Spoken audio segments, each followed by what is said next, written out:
जब गुण को गाहक मिले तब गुण लाख बिकाए। जब गुण को गाहक नहीं तब कौड़ी बदले जाए। समय के बदलाव के साथ बुनकर का बुनाई के प्रति नजरिया बदलता रहा। जैसे परिस्थितियों में परिवर्तन आता गया, वैसे बुनकर की आशाएं, आकांक्षाएं और निराशाएं परिस्थितियों के साथ टलती रही। जैसे वक्त बदलता गया, बुनाई की कला के महत्व में भी उतार चढ़ाव आता रहा।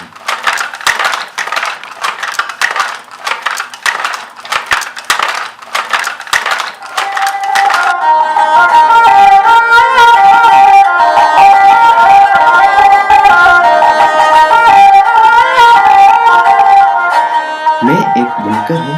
हमारा बुनाई का कार्य वंश परंपरागत है। हम कच्छ में गर्म शॉल बुनते हैं। रोज सुबह होते ही हम बुनाई का कार्य शुरू कर देते हैं। हमारे दादाजी के समय से हम बुनाई का कार्य करते आ रहे हैं। 1960 के दौर में हम बुनकर बुनाई का काम करते थे। तब बुनाई का कार्य आदान प्रदान का एक जरिया था। जैसे कि हम मेघवाल जाति के लोग रबारी जाति के लोगों से पेड़ के बाल लेते थे, उसकी कताई करके धागा बना के कपड़े बुना करते थे।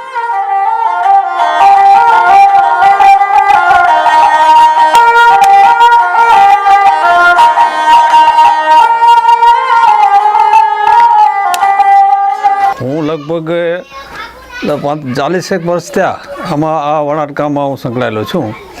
એથી આગળ નહીં. એટલે પહેલાં મિલો ન હતી. આપણે જે હાલના સમયમાં જે મિલો છે, મિલોમાં જે કામ આપણે કાપડ બને છે તે વખતે તે સમયમાં મિલો ન હતી. અને એટલે બધો હાથથી એ કાપડ બનતો અને પોતાના માટે પણ એ પહેરવા માટે પણ વાપરતા અને બીજા માટે એટલે વહેંચતા પછી કાપડ. એટલે વધારે પડતો તે વખતે એ જ હતું. હાલના સમયમાં જે નવી નવી વેરાયટીઓ છે તે વખતે ખાલી ન હતો, ખાલી કાપડ જ બનાવતા અને તે વખતે ધાબળા બનાવતા, ગરમ ધાબળા ને ગરમ ધાબળા પણ એ બનાવતા. પણ શરૂઆતમાં તો કાપડ જ બનાવતા હતા. તે વખતે એટલો બધો એનો વણકરોનો જોર ન હતો ખાસ, એટલે બહુ ઓછો હતો ને વસ્તી પણ ઓછી હતી. એટલે વસ્તી પ્રમાણે એ કાપડ એ બનાવતા અને એ વેચતા અને પોતે પણ પહેરતા. એટલે ખાસ એટલી મુશ્કેલી નડી નહીં. समय के परिवर्तन के साथ बुनकरों के बुने हुए कपड़े की अहमियत भी बढ़ी। धीमी गति के साथ बुनकर भी अपने बुने हुए कपड़ों में परिवर्तन करने लगे। जैसे शॉल, मफलर, बेडशीट, स्टॉल इत्यादि बनाने लगे। धीरे धीरे बुनकरों ने प्रदर्शनियों में भी भाग लेना शुरू किया और जो ग्राहक को पसंद आ रहा था वैसे कुछ परिवर्तन अपने बुने हुए उत्पाद में किया और अपने नए नए उत्पादन ग्राहक के सामने रखे। क्या हुआ कि पहले तो हम जो ग्रामीण लोग हैं वो ग्रामीण लोग के लिए काम करते थे। जितना व्यूअर था, बुनकर था, तो वो ग्रामीण व्यूअर के लिए काम, ग्रामीण लोगों के लिए काम करते थे। पर जब भी हम इस क्षेत्र में आए तो सबको थोड़ा सा पता चला कि जो ये काम ग्रामीण लोगों का है उसमें थोड़ा सा फेरफार करके और शाल बनाए। जिस तरफ पहले धाबड़ा बनता था ग्रामीण लोगों के लिए खंभे पे रखने के लिए, तो वो दाबड़ा को छोड़कर छोटी सी दाबड़ी बनाई। दाबड़ी से लेकर शाल बनाई तो शाल की सारी मांग थी सभी जगह पे। ये काम सब ग्राम लोगों से लेकर जब इस शहर में गया तो शहर में न्यू न्यू डिज़ाइन बनाने, न्यू न्यू काम करना और इनकी काम का जो उत्साह था वो मेरा उत्साह बढ़ गया था। तो उत्साह बढ़ने से ऐसा लगा कि मैं कुछ अच्छा कुछ करूं, ये कर रहा हूं, इनसे बड़ा अच्छा करूं। आजकल जो बन रहा है, जो कलर है, कलर कॉम्बिनेशन है, डिज़ाइन है, वो बहुत अच्छी करूं। तो जैसे मैं काम अच्छा करने लगा तो इनसे मार्केट का बढ़ावा बढ़ने लगा और मार्केट का बढ़ावा जब भी मिला मुझे तो मुझे ऐसा लगा तो कुछ मैं ऐसे करूं कि कुछ सबसे मैं आगे हूं। तो तभी मैंने जो शाल बनाई वो शाल नेचुरली डिज़ाइन, नेचुरली कलर और न्यू डिज़ाइन थी, इसीलिए मुझे राष्ट्रीय पुरस्कार भी मिला था। इनकी वजह से बहुत लोग इनसे जुड़ गया और छोटे जब युवा कारीगर थे जो कुछ काम नहीं करते थे वो पण जुड़ गया, सबकी रोजी रोटी मिलने लगी। जो लोग ले रहे हैं और हम बना रहे हैं, इनके बीच में क्या अंतर है। तो वो अंतर पूरा करने के लिए हम कोशिश कर रहे थे और हमारी मार्केट में थोड़ा सा वैल्यू पण थी साल की।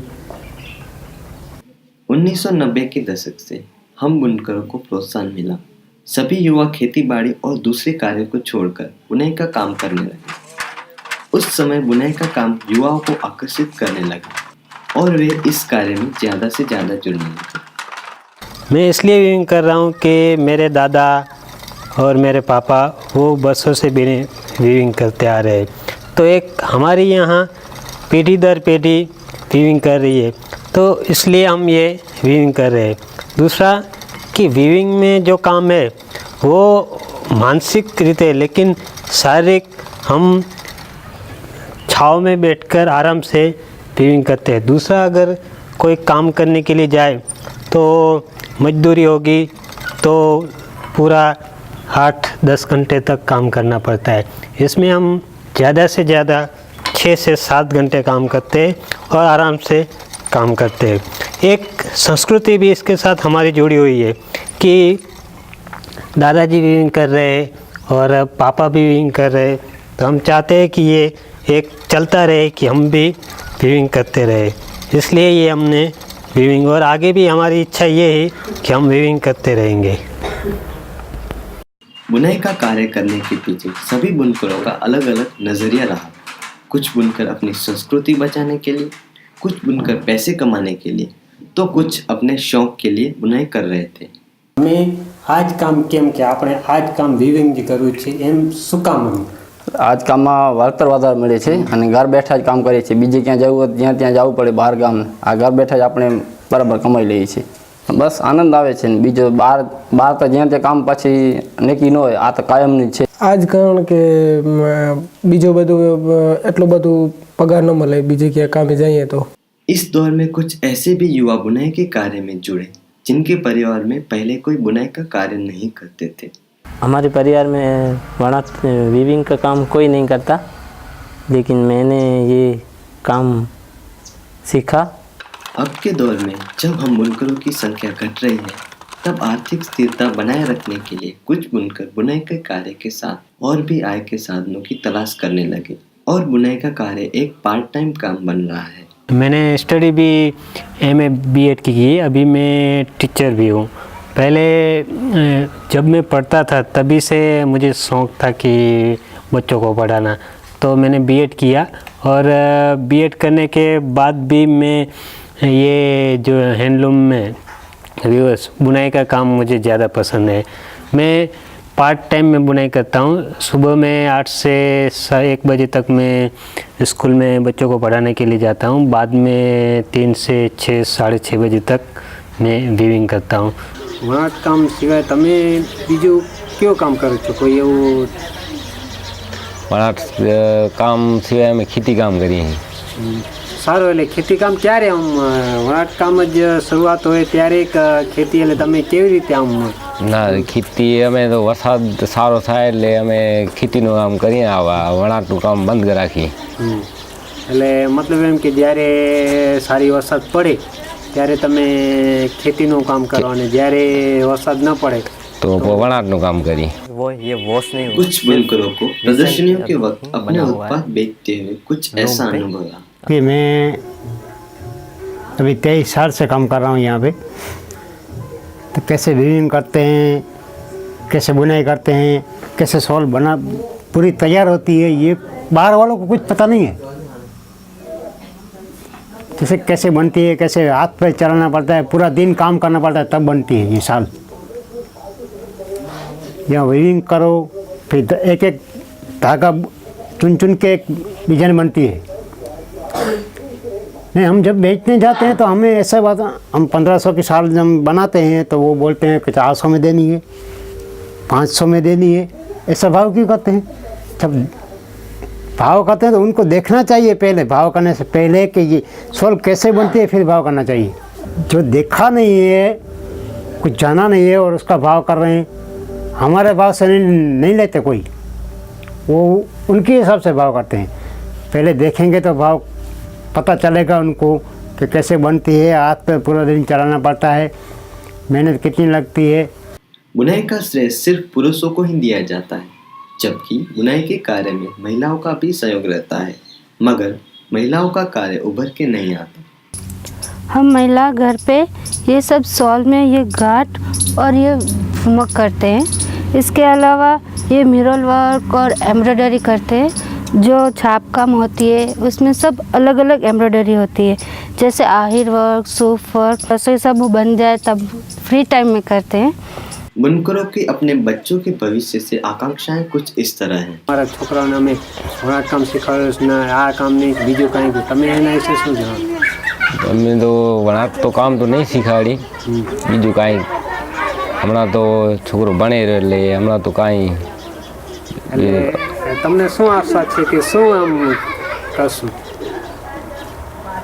આશા તો ઘણી છે પણ હવે જોશું જે આગળ ભણશે તો આગળ કાંઈ ક્યાં નોકરી કોઈ સારી મળે ને કાં તો પછી વણાટ છે ને. તમે તમારા છોકરાઓને શું બનાવશો? હા, મારા છોકરાને તો હું પહેલાં તો એ જ વીવર જ બનાવીશ, કારણ કે એ ભવિષ્યમાં કામ શીખેલો હોય તો ભવિષ્યમાં આગળ કામ આવે. અને અમારા જેમ ખાલી વિવિંગ ઓનલી બસ વિવિંગ સ્ટાર્ટ કરે આવું નથી. આગળ માસ્ટર વીવર એને બનવું ખપે આગળ. અને બે ત્રણ એનાથી એવા કારીગર હોય તે પણ જોડેલ હોય. એવી રીતે મારું એ માનવું છે કે મારા છોકરાઓને હું પહેલો વીવર બનાવીશ. તમારું નામ શું છે? વણકર જતીન શામજી. હા, તમે શું કરો છો હમણાં? પઢાઈ કરીએ છીએ, વાંચીએ છીએ. અને તમને શું બનવું છે આગળ? શિક્ષક. શું કામ? એટલે એમાં મને ખૂબ દિલચસ્પી છે. સારો, તો પછી તમે વણકર નહીં બનો? ના. કેમ? એમાં મને કાંઈ ખબર નથી પડતી એટલે. તમારા બાપુજી શું કરે છે? બાપુજી વણકરના કામ કરે છે. હા, અને તમે મોટા થઈને શું કરશો? મોટા થઈને સાર ને કામ કરશું. શું કામ કરશો? વણકર. શું કામ? વણકર. શું કામ वणकर काम करसो? એટલે ખાથીઓને બનાવશું. जैसे कि कबीर कह गए हैं कि गुण को परखने वाला गाहक मिल जाता है तो गुण की कीमत होती है, पर जब गाहक नहीं मिलता तब गुण कौड़ियों के भाव चला जाता है। इस तरह बुनकरों की हस्तकला को अगर प्रोत्साहन नहीं मिला तो हम यह कला छोड़ सकते हैं और शायद यह हस्तकला लुप्त हो सकती है। अगर बुनकरों को प्रोत्साहन मिला तो हम यह कार्य निरंतर करते रहेंगे।